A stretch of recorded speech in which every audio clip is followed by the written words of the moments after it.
इस कार्यक्रम के पुण्यार्चक हैं श्रीमती सीमा, डॉक्टर शिखर चंद, सिलौनिया, मड़ावरा, ललितपुर, उत्तर प्रदेश। पुत्र एवं पुत्रवधू श्री पीयूष जैन, एडवोकेट श्रीमती स्वाति, एस्ट्रोलॉजिस्ट श्रीमती निधि, श्री अर्पित जैन, एम्ब्रियोलॉजिस्ट। पुत्री एवं दामाद श्रीमती प्रतिभा, श्री अनिमेश जैन, पौत्र दिव्यांश, निवान एवं पुण्यांश जैन, पौत्री कुमारी नव्या, तनिष्का एवं त्रिशला जैन, इंदौर, मध्य प्रदेश।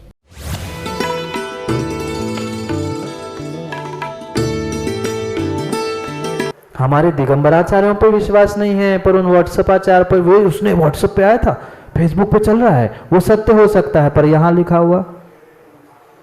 आगम को पढ़ो, आगम को जानो, आगम को मानो, तभी तो कुछ तत्वों का निर्णय होगा, तभी तो कुछ सम्यक प्राप्ति का संभव होगा, अन्यथा होने वाला नहीं है। माँ, मैं जहाँ जाता हूँ एक ही बात कहता हूँ, मैं कह रहा हूँ इसलिए सचिन मत मानना, बिल्कुल मत मानना। मैं किंचित भी नहीं कह रहा हूं कि मैं कहता हूं इसलिए मानो, मैं तो कहता हूं आगम में ऐसा लिखा है, आगम को मानो, मुझे भले ही नहीं मानो। आगम को मानोगे कम से कम तुम ही सम्यक दृष्टि हो जाओगे। सबका प्रमाण लिखा है आगम में, जो जैसा है उसको वैसा मानो, ये सम्यक है, और जो जैसा नहीं है उसको वैसा मान रहे हो तो वह मिथ्यात है। जब नहीं है पंचम काल में, हुंडावसर्पणी काल में अतदाकार स्थापना स्वीकार नहीं है तो नहीं है। प्रतीक के रूप में सम्माननीय होना, वह ऊंचे स्थान पे रखना, ये सब कुछ स्वीकार है, पर वे पूजनीय हो नहीं सकते, अर्घ्य चढ़ाने योग्य हो नहीं सकते, आरती उतारने योग्य हो नहीं सकते। नहीं हो सकते तो नहीं हो सकते, सीधी सी बात है। यहां से किसी भी प्रकार से आगम के विरुद्ध बात नहीं होगी। नहीं तो अविनाश जी कहे, महाराज जी जे सम्यक समाधान में पूछने आ जाना, शाम को सबके समाधान दे दूंगा। अभी सुन लो, अभी सुन लो, अभी समझने का प्रयास कर लो। आगम में तो यही व्यवस्था है, फिर आप जानो और आपका। हम तो सम्यक बताएंगे, हम तो समाधान भी देंगे तो सम्यक देंगे, किसी को बुरा लगे चाहे अच्छा लगे। परम सत्य तो यही है अविनाश जी, परम सत्य तो यही है। आज भले ही आप सबके सामने प्रश्न पूछ रहे हो, तो मुझे भी विश्वास है मन में आप भी यही सोच रहे, महाराज बिल्कुल ऐसा ही है ना। मन में तो यही है, मन में तो यही है। भले ही कुछ क्षण के लिए माँ गलत लगता है, महाराज ने क्यों ऐसा कहा, पर जब अंदर में बैठकर विचार करते हैं तब यही लगता है ठीक है, ये व्यवस्था सब कुछ सत्य है, पर बात तो सही है, ऐसा ही होना चाहिए था।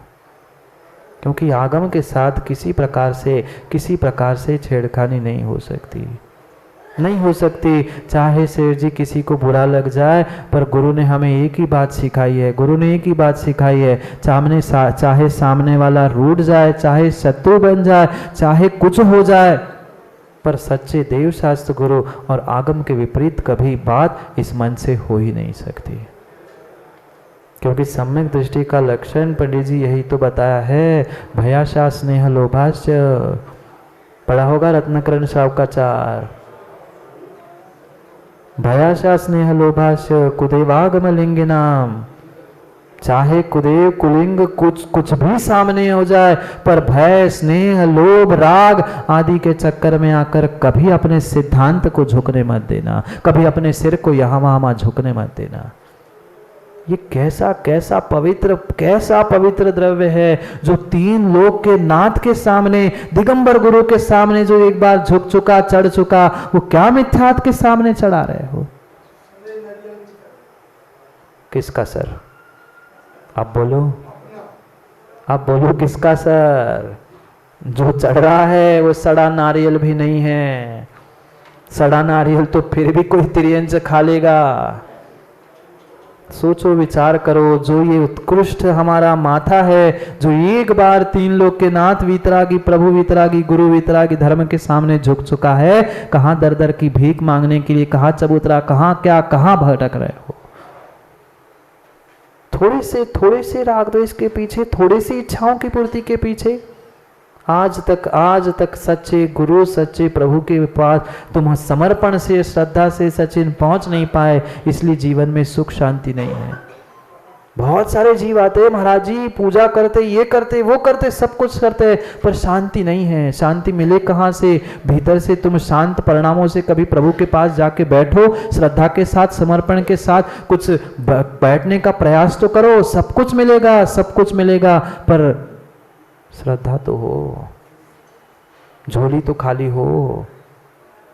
हमारी इच्छाओं से, आकांक्षाओं से, भावनाओं से, वासनाओं से, कसायों से पूरी झोली लबालब भरी है। अब प्रभु सोचे भी देने का तो कहाँ दे? प्रभु देता नहीं है, गुरु देता नहीं है। हर किसी को अपने अपने पुण्य पाप कर्मों से मिलेगा, पर अगर माना कि देने की सोचे भी तो दे काय में? पहली भरी है, किसी की झोली पहले से भरी है और किसी की झोली में इतना बड़ा छेद है। आप दे काय में? दे काय में? कोई देता है सो भुला देता है और कोई ले ही नहीं पाता है। ऐसी तो परिणति चल रही है जीव की। 4 प्रकार के देव शब्द को समझना होगा। समझ में आए 4 शब्द?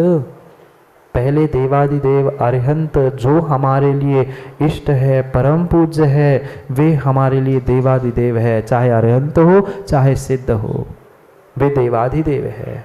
4 निकाय के जो देव है वह देव है, उनका अस्तित्व है। वे शासन रक्षक हो सकते हैं, अन्यत्र भी हो सकते हैं। ये भी बहुत अच्छे से समझ लो, वे सभी सभी सभी जो 4 निकाय के देव है वे सभी मिथ्या दृष्टि ही हो, ये जरूरी नहीं है। नहीं है सभी देव मिथ्या दृष्टि हो पंडित जी, जरूरी है? नहीं है। किसी प्रकार से वे सभी देव मिथ्या दृष्टि हो, जरूरी नहीं है। अगर मिथ्या दृष्टि होते तो पार्श्वनाथ भगवान का उपसर्ग दूर करने क्यों आते? शासन की रक्षा करने क्यों आते? कहीं ना कहीं आए हैं, मतलब उनके पास श्रद्धा थी। वे सच्चे देव शास्त्र गुरु को मानने वाले थे। और हमारे पूर्वाचार्यों ने स्पष्ट रूप से आगम ग्रंथ में लिखा है, जो सच्चे देव शास्त्र गुरु को मानता है वह एक सम्यक दृष्टि के लिए आयतन के रूप में है। आयतन जानते हैं ना? 6 आयतन। आयतन सच्चे देव शास्त्र गुरु जैसे आयतन हैं, ऐसे ही उनके सच्चे भक्त भी आयतन के रूप में हैं। हम बगल में बैठे हुए धर्मात्मा को धर्मात्मा नहीं मान पा रहे हैं, उससे सच्चा भक्त नहीं मान पा रहे हैं, अपने राग द्वेष कसाय के पीछे कभी भी हम सम्यक दृष्टि हो नहीं सकते। वे अगर धर्म की सेवा कर रहे, धर्मात्मा की सेवा कर रहे हैं, प्रभु की सेवा में लगे हैं, पक्का है वे भी आयतन है, सम्यक दृष्टि है। मिथ्यात्व के साथ जन्म हो सकता है, चाहे भवनत्रिक हो, भवनवासी हो, चाहे किसी भी स्थान में जन्मे हो, मिथ्यात्व के साथ जन्म हो सकता है, पर वहां पहुंचकर वे सम्यक दृष्टि बन सकते कि नहीं? आप भी तो मिथ्या दृष्टि सब ऐसे देख रहे हैं। आप भी तो मिथ्या दृष्टि जन्मे थे मां, जन्मने की बात कर रहा हूं।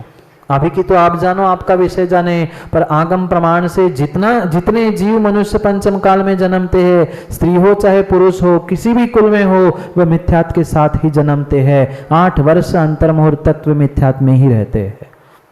ये सिद्धांत है आगम का, ये सिद्धांत है आगम का। ऐसी उन्होंने भले ही सब मिथ्यात्व के साथ जन्म लिया हो, पर वे अगर देव शास्त्र गुरु की आराधना में, भक्ति में, सेवा में, व्यवस्था में लगे हैं, ये पक्का है कहीं ना कहीं वे आयतन है। और हम उनको नहीं मानेंगे, आयतन को अनायतन मान रहे हैं, जो जैसा है उसको नहीं मान रहे हैं, हमारे सम्यक पे प्रश्न चिन्ह है।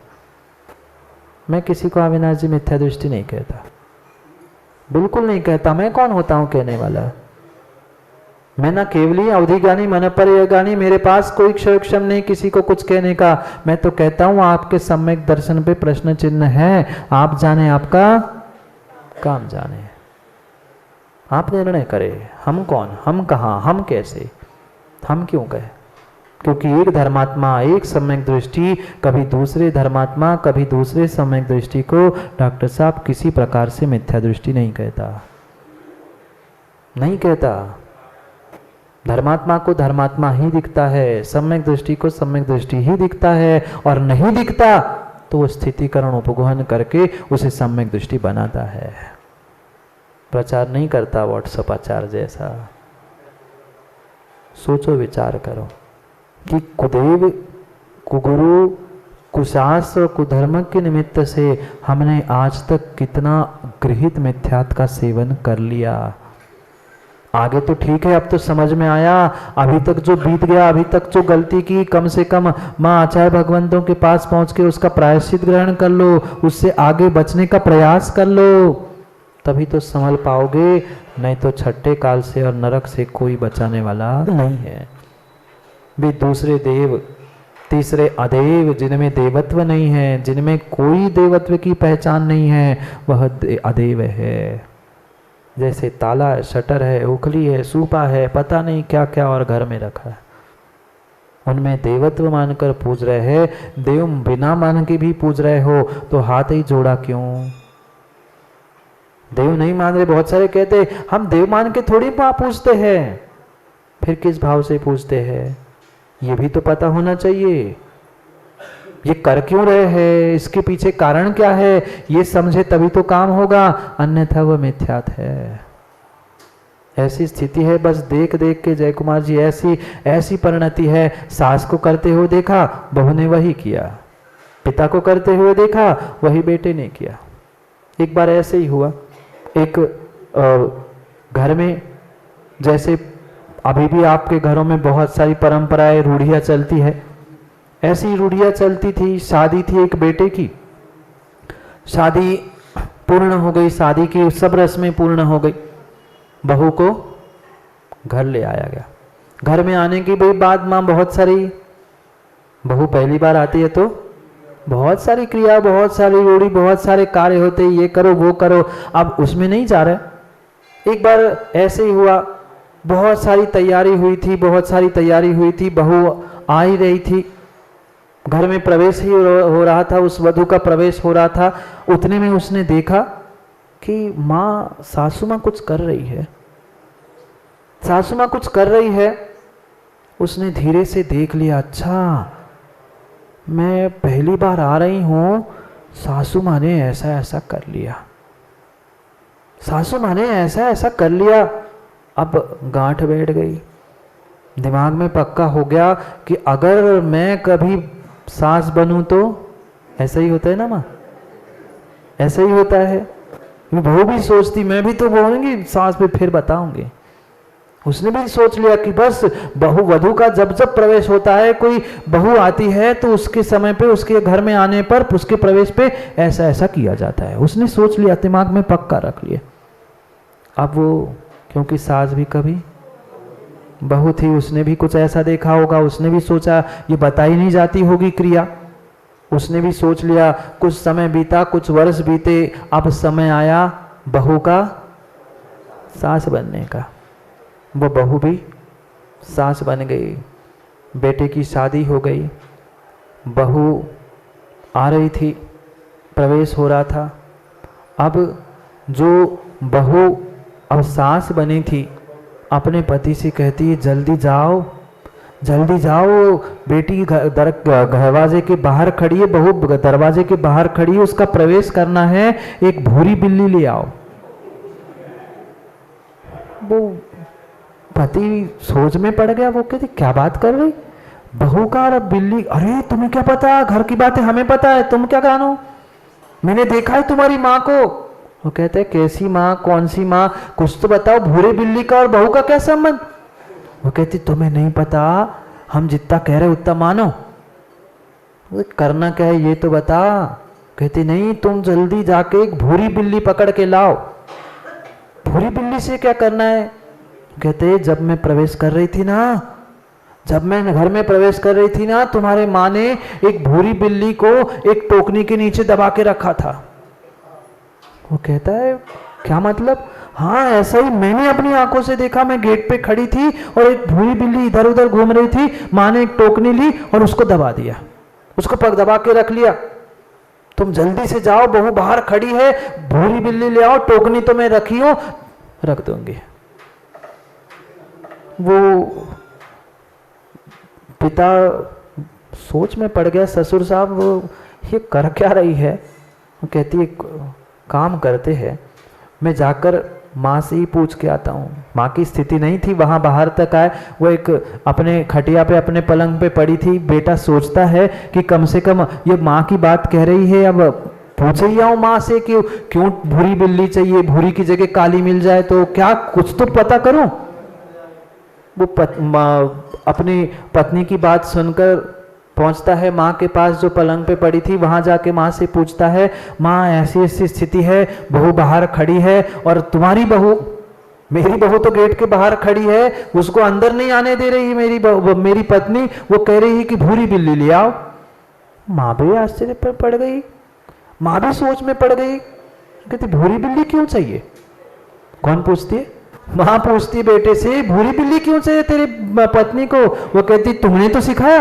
वो बेटा कहता है तुमने तो सिखाया। वो कहती मैंने क्या सिखाया, वही तो कह रही थी, वो जब न घर में आ रही थी तब तुमने कोई भूरी बिल्ली को पकड़ के एक टोकनी के नीचे दबा के रखा था कुछ समय के लिए।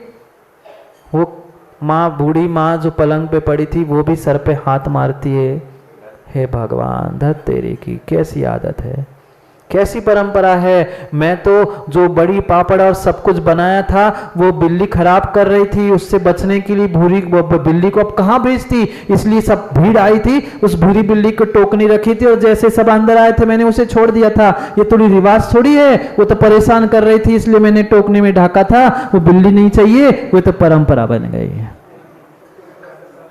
किस लिए ढाकी थी बिल्ली? बिल्ली सब काम बिगाड़ रही थी, इसलिए उस बिल्ली को, भूरी बिल्ली को, वो तो नियोग से भूरी थी इसलिए ढाक दी थी, कोई रिवाज नहीं था। ऐसे कई सारे रिवाज और कई सारे मिथ्यात्व की क्रियाएं शुरू हुई है। ऐसे ही नहीं करते ना, ऐसी घर घर की परंपरा है और ऐसी घर घर की रिवाज है, किसी को कुछ पता ही नहीं है। अब दादी बची नहीं है, दादी की दादी नहीं बची, बताने वाला नहीं बचा है, उसने भूरी बिल्ली को टोकनी के नीचे दबाया। अब बहू भी कह रही नहीं, बहू तभी घर आएगी जब भूरी बिल्ली मिलेगी। अब बहू खड़ी है बाहर, भूरी बिल्ली नहीं मिली, टोकने में नहीं मिली तो बहू भी बाहर। ऐसे ही है, हम भी मंदिर में पहुंच के मैं भी मंदिर के बाहर ही है। जाओ, समय हो गया है। घड़ी नहीं दिख रही क्या? घड़ी नहीं दिख रही क्या? समय हो गया है, समय हो गया है। मैं तो सोच रहा था उस अगले 2 पंक्ति को और पढ़ लेता जहाँ कुदेव का स्वरूप समझाया, अभी समझा नहीं है। चार शब्द पूरे नहीं हुए, अभी तो देवादिदेव को भी समझना है और कुदेव जिससे छूटना है, जिसको छोड़ना है, उन दोनों को भी समझना है, दोनों के स्वरूप को समझना है। नहीं समझोगे ना? समझना है तो समय का ध्यान रखते हुए कल पुनः समय पे नहीं आओगे, आओगे तो पाओगे। भूरी बिल्ली और टोकनी लेके मत आ जाना, वो तो दृष्टांत था, नहीं तो। और महाराज के प्रवेश में भी कुछ ऐसा ही कर लोगी, महाराज ना घर में मंदिर में आएंगे तो हम और कुछ कर लें। इसलिए इन क्रियाओं को, भावों को समझते हुए, अनादि के संस्कार को मिटाते हुए मिथ्यात्व से बचने का प्रयास करने के लिए समय पर, समय को लेकर जहाँ हम वहाँ आप, क्योंकि कल कहीं और थे, आज कहीं और है और शायद कल और भी कहीं होंगे। इसलिए समय पर समय की बात करने के लिए पुनः समय पे मिलते हैं, क्योंकि समय पे किया गया काम समय को दिलाता है। बोली भगवान महावीर स्वामी की।